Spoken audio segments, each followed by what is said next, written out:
سبک اس کے ہاتھوں میں سنگے گراں، پہاڑ اس کی ضربوں سے ریگے رواں۔ سبک سے مراد ہے ہلکا، سنگے گراں سے مراد ہے بھاری پتھر، ریگے رواں سے مراد ہے ریت۔ جب اس عمل کے بعد یعنی اپنی پہچان کے بعد خودی ایک مستحکم اور پرقوت جذبہ بن کر ابھرتی ہے تو بھاری پتھر بھی اس کے سامنے بے وزن ہو کر رہ جاتے ہیں، حتیٰ کہ اس کی ضربوں سے پہاڑ بھی ریزہ ریزہ ہو کر ریت میں تبدیل ہو جاتے ہیں۔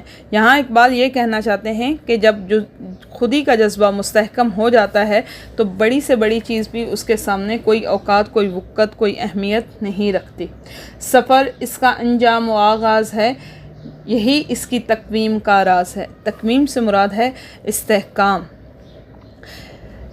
گزشتہ بند کے بعض اشعار کی طرح یہاں بھی سفر کو حرکت کی علامت کے طور پر استعمال کیا گیا ہے۔ سفر خودی کا آغاز بھی ہے اور انجام بھی، اور اس کے استحکام اور اس کی مضبوطی کا راز بھی سفر میں ہی پوشیدہ ہے۔ دراصل سفر سے مراد یہاں پر جدوجہد ہے، محنت ہے۔ حرکت اور جدوجہد کے بغیر کسی بھی منزل تک پہنچنا مشکل ہی نہیں بلکہ ناممکن ہے، یعنی جب تک انسان کوشش نہ کرے تو وہ کسی منزل تک نہیں پہنچ سکے گا۔ کرن چاند میں ہے شرر سنگ میں، یہ بے رنگ ہے ڈوب کر رنگ میں۔ شرر سے مراد ہے چنگاری اور سنگ سے مراد ہے پتھر۔ خودی کا جذبہ چاند میں کرن کی صورت اختیار کر لیتا ہے اور اسی طریقے سے وہ پتھر میں چنگاری کا روپ دھار لیتا ہے۔ دلچسپ بات یہ ہے کہ رنگ میں غوطہ لگانے پر بھی خودی بے رنگ ہی رہتی ہے، یعنی مختلف اشیاء میں موجود ہونے کے باوجود یہ اپنی انفرادیت کو قائم رکھتی ہے اور دوسری اشیاء میں گم ہو کر نہیں رہ جاتی۔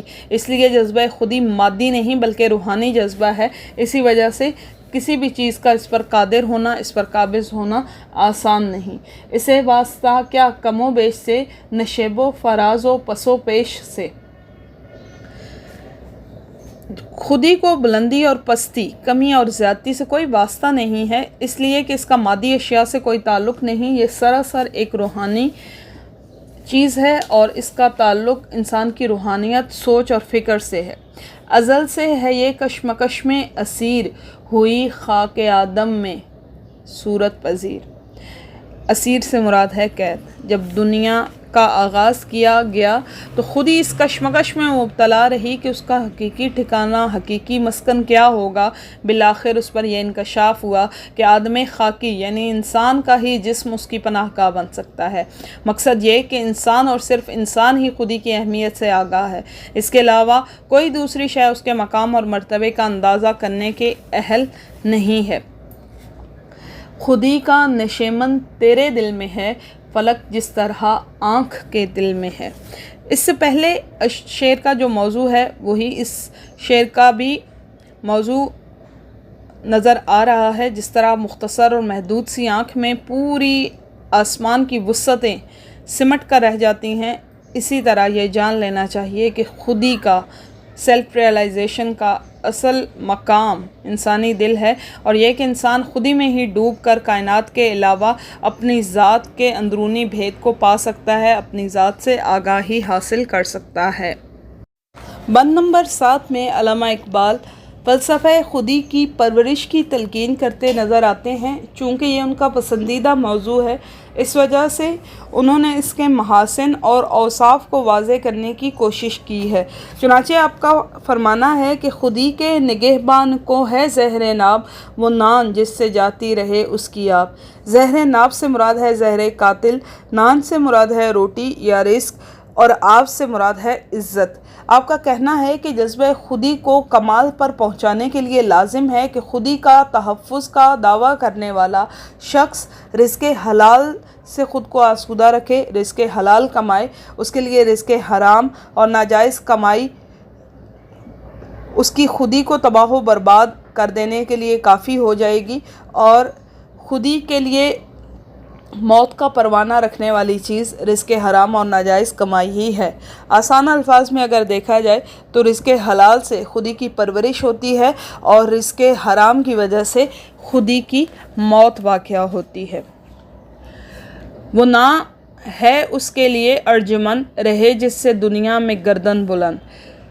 سابقہ شعر کے مضمون کا اعادہ کرتے ہوئے علامہ اقبال کا کہنا ہے کہ انسان کے لیے رزق حلال ہی عظمت اور سربلندی کا سبب بنتا ہے، یہی اس کی خودی کا کمال ہے۔ اس مضمون کو انہوں نے مختلف انداز میں یوں بیان کیا ہے کہ اے طائر لاہوتی، اس رزق سے موت اچھی، جس رزق سے آتی ہو پرواز میں کوتاہی۔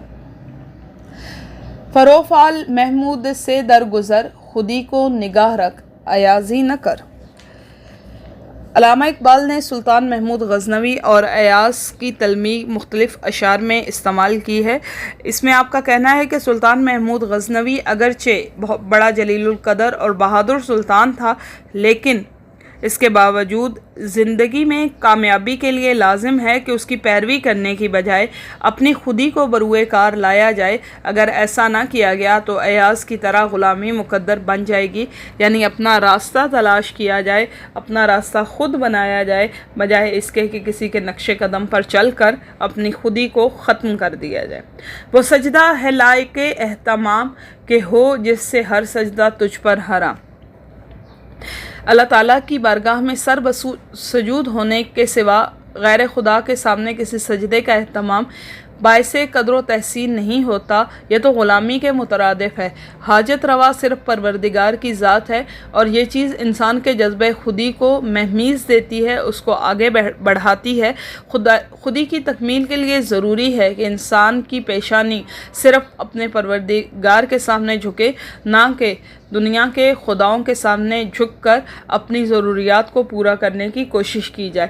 علامہ اقبال نے اس شعر کو ایک دوسرے مضمون میں اس طریقے سے بیان کیا ہے کہ وہ ایک سجدہ جسے تو گراں سمجھتا ہے، ہزار سجدے سے دیتا ہے آدمی کو نجات۔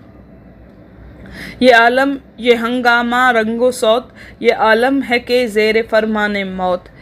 یہ دنیا جو بظاہر رنگ و روشنی اور آوازوں کی نغمگی سے، موسیقی سے جڑی ہوئی نظر آتی ہے، عملاً اس کا وجود فنا سے عبارت ہے۔ یعنی دنیا میں جتنی بھی مادی اشیاء ہیں، مٹیریلسٹک چیزیں جتنی بھی ہیں، میٹر سے جو چیزیں بنی ہیں، مادے سے جو چیزیں بنی ہیں، ان کے نصیب میں زوال، تباہی لازمی طور پر موجود ہے، اور ان کو بالآخر فنا کے گھاٹ اترنا ہی ہے۔ یہ عالم، یہ بت خانہ چشم و گوش، جہاں زندگی ہے فقط خور و نوش۔ چشم سے مراد ہے آنکھ اور گوشت سے مراد ہے کان۔ بظاہر لوگوں کو یہ معلوم ہوتا ہے کہ یہ دنیا تو وہ مقام ہے کہ جہاں کچھ کہا جائے اور اس کو سن لیا جائے، اور جس چیز کا نظارہ ہو اس کو خاموشی سے دیکھا جائے، تو یہ زندگی جو رواں دواں ہے، اس کا مقصد صرف کھانے پینے تک ہی محدود ہے، اور نہ صرف کھانے پینے تک محدود ہے بلکہ ہر انسان اس کی کوشش کرتا ہوا نظر آتا ہے۔ خودی کے یہ ہے منزل اولی مسافر، یہ تیرا نشیمن نہیں۔ یہ دنیا تو بلا شک و شبہ جذبہ خودی کی پہلی منزل ہے۔ اگر یہ کہا جائے تو بے معنی بات نہ ہوگی کہ یہاں تو انسان ہر وقت مسافر کی شکل میں ہے، اس کا کوئی مستقل گھرانہ اور ٹھکانہ موجود نہیں ہے۔ تیری آگ اس خاکداں سے نہیں جہاں تجھ سے ہے، تو جہاں سے نہیں۔ اے زمینی باشندے، یہ بات جان لے کہ تجھ میں جو حرارت ہے وہ اس دنیا کی خاک کی مرہون منت نہیں، بلکہ خالق کائنات نے یہ جہان تیرے لیے ہی تخلیق کیا ہے۔ تو کسی مرحلے پر بھی اس کا دست نگر، اس کا محتاج نہیں ہے۔ یہ جہاں تجھ سے ہے، تو جہاں سے نہیں۔ بڑھے جا یہ کوہ گراں توڑ کر، طلسم زمان و مکان توڑ کر۔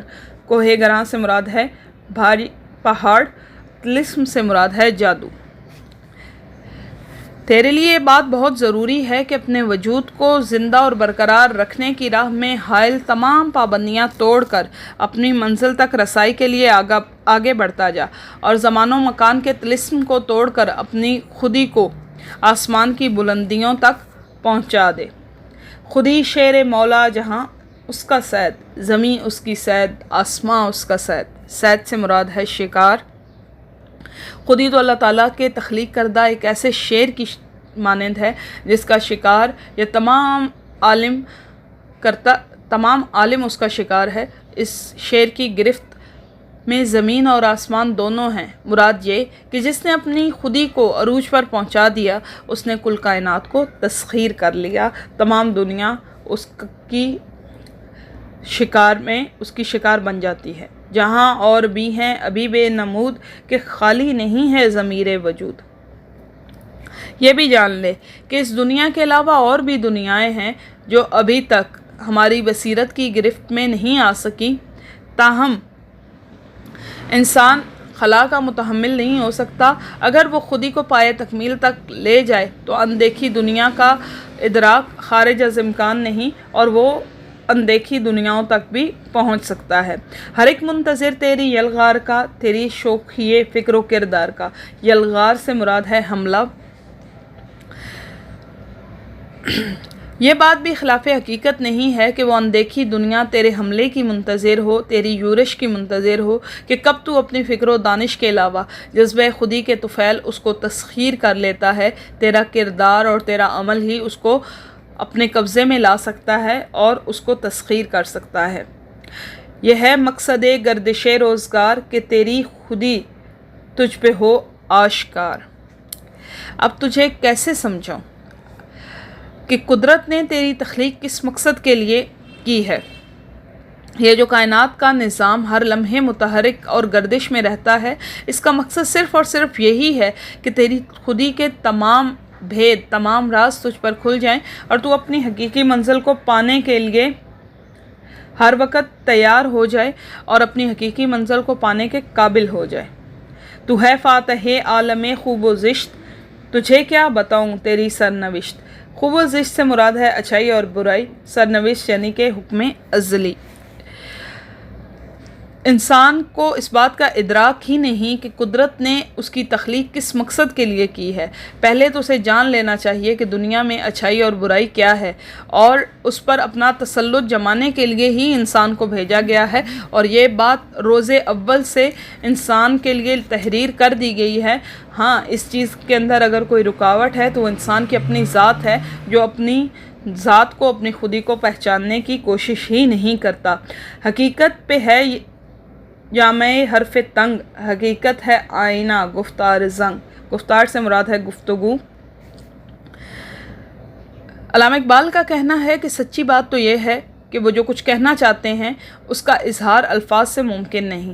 سچائی اور حقیقت تو آئینے کی طرح ہوتی ہیں، اور ان پر گفتگو آئینے پہ پڑی ہوئی گرد کی طرح ہے، یعنی کہ الفاظ کم پڑ جاتے ہیں اور جتنی سوچ اور جتنی فکر انسان کے اندر موجود ہوتی ہے، انسان اس کو بیان کرنے سے قاصر رہتا ہے۔ فروزاں ہے سینے میں شمع نفس، مگر تاب گفتار کہتی ہے بس۔ فروزاں سے مراد ہے روشن اور تاب گفتار بات کرنے کی قوت۔ ہر چند کہ میرا سینہ جذبات کی شدت سے پھٹا پڑتا ہے، لیکن یہ موضوع ایسا ہے کہ جس پر مزید گفتار کی تاب نہیں ہے۔ آخری شعر علامہ اقبال نے فارسی زبان میں ارشاد فرمایا ہے: اگر یک سرے موئے برتر پرم، فروز تجلی بسوز پرم۔ یک سے مراد ہے ایک، پرم سے مراد ہے افشاں کر دینا، بیان کر دینا۔ تجلی سے مراد ہے روشنی، بسوز سے مراد ہے جلا دینا۔ شاعر کا کہنا ہے کہ اگر وہ اپنی حدود سے بڑھتے ہوئے عشق حقیقی کے راز کو افشا کر دیں گے تو قادر مطلق کو یہ گوارا نہیں ہوگا، اور جس طریقے سے تجلی ڈال کر کوہ طور کو جلا دیا گیا تھا، اسی طریقے سے ان کو بھی جلا کر خاک کر دیا جائے گا۔ مرکزی خیال: جیسا کہ اس نظم کی ابتدا میں بتایا گیا تھا کہ اس کا کوئی مخصوص موضوع متعین نہیں ہوتا، بلکہ علامہ اقبال کی انقلابی فکر کو بیان کیا گیا ہے، تو اس کا مرکزی خیال بھی یہی ہے کہ اس کا کوئی خاص اور متعین موضوع نہیں، بلکہ یہ فکر اقبال کے عمومی اور اساسی مضامین کا مجموعہ ہے۔ اس پوری نظم میں علامہ اقبال نے مخصوص تصورات یعنی خودی، عشق، وقت، زندگی، ابدیت کے تصورات کو بہت ہی مؤثر انداز میں پیش کیا ہے، اور اس میں بیان کی گئی کئی علامتیں در حقیقت زندگی کی علامتوں کی نشاندہی کرتی نظر آتی ہیں۔ علامہ اقبال کی شاعری کی خصوصیات: علامہ اقبال کو شاعرانہ مصوری میں کمال حاصل ہے، جو کہ اس نظم کے پہلے بند سے واضح ہے۔ نئی اور نادر تراکیب کا استعمال کیا گیا ہے۔ الفاظ میں روانی اور خیالات کی جولانی کی کیفیت علامہ اقبال ہی کا خاصہ ہے۔ خیالات کی پختگی اور افکار کی قطعیت آپ کے کلام میں نمایاں ہے۔ خودی کی تعلیم آپ کے کلام کا اہم موضوع رہا ہے۔ نمونۂ کلام: کبھی اے نوجواں مسلم تدبر بھی کیا تو نے، وہ کیا گردوں تھا تو جس کا ہے ایک ٹوٹا ہوا تارا، تجھے اس قوم نے پالا ہے آغوش محبت میں، کچل ڈالا تھا جس نے پاؤں میں تاج سردارا، تمدن آفری خلاق آئین جہاں داری، وہ صحرائے عرب یعنی شتربانوں کا گہوارہ، گدائی میں بھی وہ اللہ والے تھے غیور اتنے کہ منعم کو گدا کے ڈر سے بخشش کا نہ تھا یارا، غرض میں کیا کہوں تجھ سے کہ وہ صحرا نشیں کیا تھے، جہاں گیرو جہاں دارو جہاں بانو جہاں آرا، اگر چاہوں تو نقشہ کھینچ کر الفاظ میں رکھ دوں، مگر تیرے تخیل سے فزوں تر ہے وہ نظارہ، تجھے آبا سے اپنے کوئی نسبت ہو نہیں سکتی کہ تو گفتار وہ کردار تو ثابت وہ سیارہ، گنوا دی ہم نے جو اسلاف سے میراث پائی تھی، ثریا سے زمیں پر آسمان نے ہم کو دے مارا، حکومت کا تو کیا رونا کہ وہ ایک عارضی شے تھی، نہیں دنیا کے آئین نے مسلمان سے کوئی چارہ، مگر وہ علم کے موتی کتابیں اپنے آبا کی، جو دیکھیں ان کو یورپ میں تو دل ہوتا ہے سی پارا۔ آپ کی سماعتوں کا بے حد شکریہ۔